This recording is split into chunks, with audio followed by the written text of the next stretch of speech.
अब मैं आपका सवाल जो आपने किया है, हिंद और सिंध के पुराने ताल्लुकात रहे हैं। अब आप अभी क्या पूछना क्या चाहते हैं मेरे से?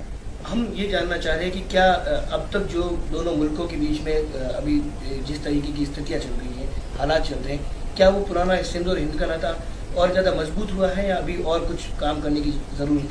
नहीं, मजबूत कैसे होगा जब अपने राजपूताना और ढाट के बीच में ये थंबे लगा के और तारे बिछा दी गई है।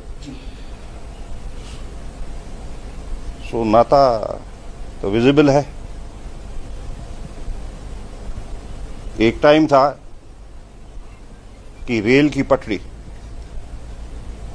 जोधपुर दरबार ने जोधपुर से लेके बाड़मेर, मोनाबा, मीरपुर खास, हैदराबाद और कराची तक बिछाई।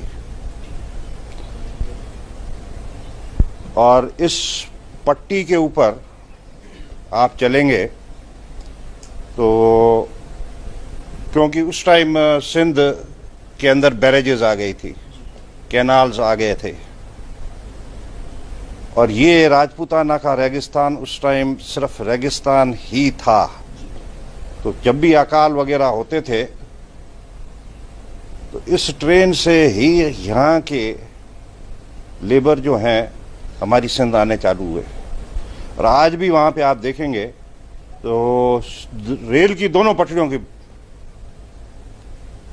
सारा मारवाड़ी भील, मारवाड़ी मेघवाड़ वगैरह वगैरह सब मारवाड़ के आए वहाँ पे बसे हैं। और कोई था ही नहीं। डिप्टी कमिश्नर, उसको पावर थे परमिट देने का।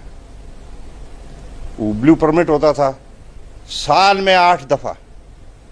एक बार परमिट में आप थप्पा लगाओ तो साल में 8 दफा आदमी वहां से बैठता था और सिंध से बैठता था और यहां पे आपके मारवाड़ में उतरता था।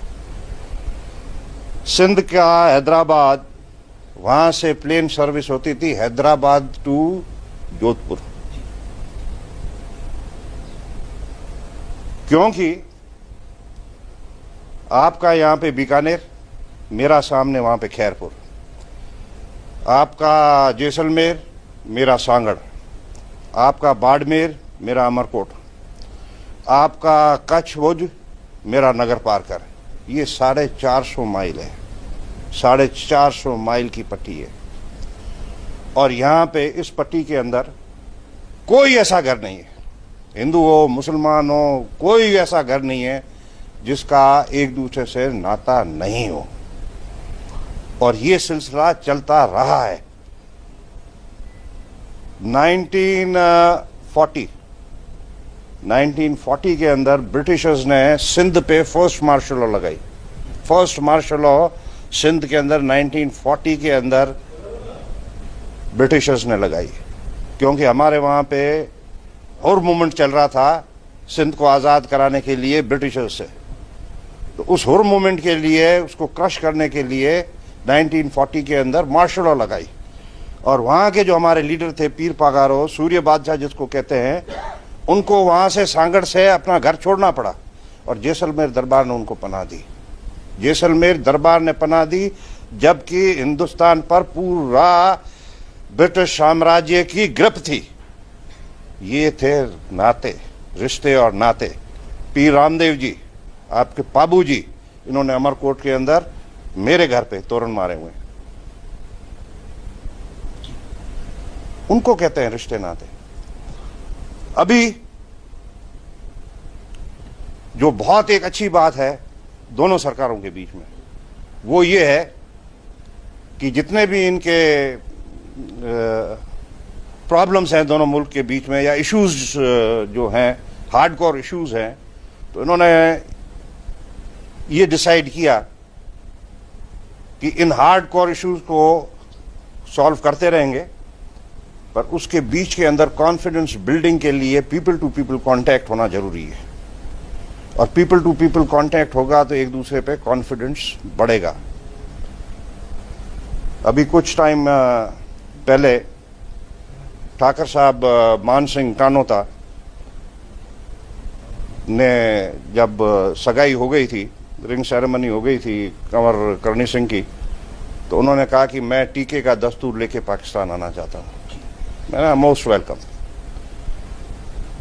तो आपने कहा मेरे साथ में 30, 35, 40 आदमी होंगे, उनकी वीज़ाओं का क्या होगा? मैंने कहा वो आपका प्रॉब्लम नहीं है, वो मेरा प्रॉब्लम है। मैंने वहाँ से अमरकोट से बैठ के मेरे हाई कमिश्नर को फ़ोन किया कि इस तरीके का हमारा दस्तूर है जो हिंदुस्तान पाकिस्तान बनने से पहले होता था, मेरे दादे के टाइम, दादोसा के टाइम पे हुआ, उसके बाद में नहीं हुआ।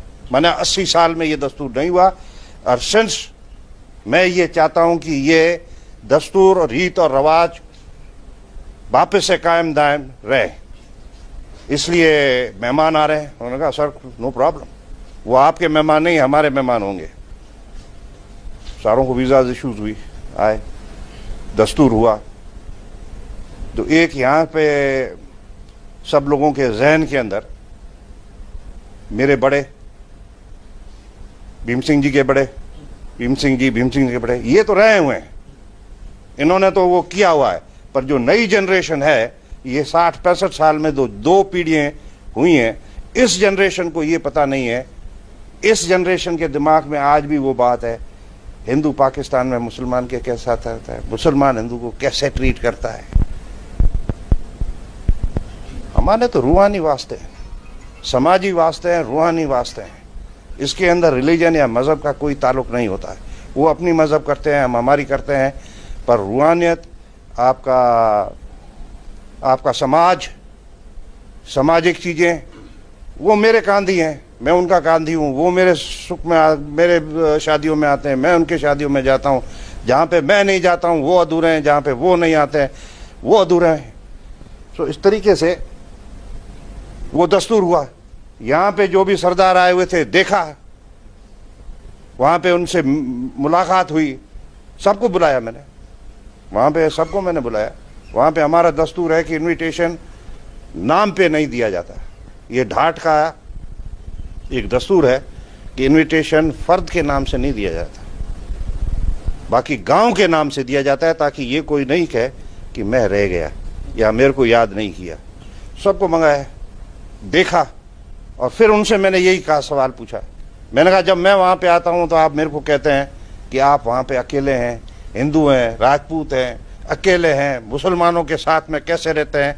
तो मैंने कहा आज देख ले आप, सारा पाकिस्तान, हर सूबे का पाकिस्तान का मुसलमान मेरे साथ में बैठा हुआ है।